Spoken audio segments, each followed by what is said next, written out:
ఈ నెల 15 నుంచి రాష్ట్రమంతటా 5 రకాల ఆర్టీసీ బస్సుల్లో మహిళలు ఉచితంగా ప్రయాణించే స్త్రీ శక్తి పథకానికి కేబినెట్ ఆమోదం తెలిపింది. AP land initiatives and tech hubs పాలసీకి పచ్చజెండా ఊపింది. పర్యాటక శాఖ పరిధిలోని 22 హోటళ్లు, రిసార్టులు, క్లస్టర్ల మెయింటెనెన్స్ కోసం ఏజెన్సీ ఎంపిక నిర్ణయాధికారాన్ని ఆ శాఖ ఎండీకి కల్పిస్తూ మంత్రివర్గం నిర్ణయం తీసుకుంది. తిరుపతిలో ఒబెరాయ్ హోటల్కు కేటాయించిన 25 ఎకరాల టీటీడీ భూమి రద్దుపైన నిర్ణయం తీసుకున్నారు. నూతన బార్ లైసెన్స్ పాలసీపై మంత్రివర్గ ఉపసంఘం నివేదికను కేబినెట్ ఆమోదించింది. లిక్కర్ దుకాణాల్లో పర్మిట్ రూములు అనుమతించనున్నారు. నాయీ బ్రాహ్మణుల శరణులకు 200 యూనిట్ల వరకు ఉచిత విద్యుత్ కల్పించే నిర్ణయానికి కేబినెట్ ఆమోదం తెలియజేసింది.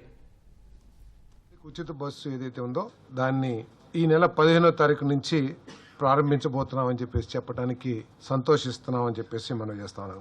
ఎన్నికల్లో ఇచ్చిన హామీ మేరకు మహిళల సాధికారిత, మహిళల అభివృద్ధి, అన్ని రంగాల్లో కూడా మహిళల భాగస్వామ్యం ఉండాలనే లక్ష్యంతో వారికి మేలు చేకూరే విధంగా వారి ఉద్యోగ అవకాశాల కోసం కానివ్వండి, లేదు వారి విద్యా అవకాశాల కోసం కానివ్వండి, ఇంకా అనేక అవసరాల కోసం ఈ బస్సుల్ని ఉపయోగించుకోవటానికి వారికి వీలుగా ఉంటుంది.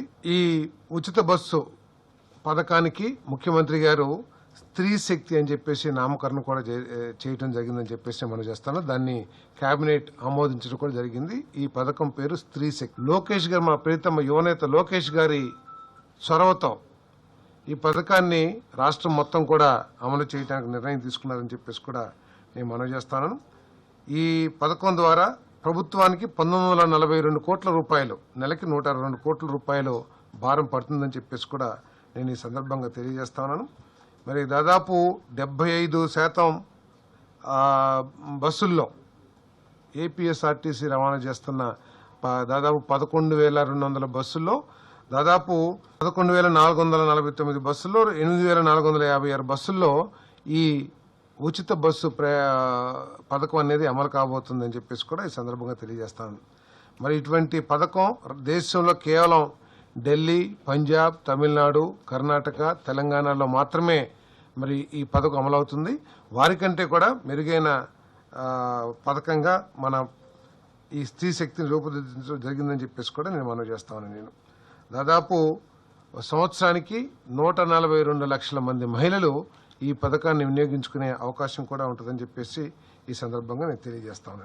Palle Velugu, ultra Palle Velugu, city ordinary, metro express and express services ఈ బస్సుల్లో వీరికి అవకాశం ఉంటుందని చెప్పేసి నేను మనం చేస్తాను.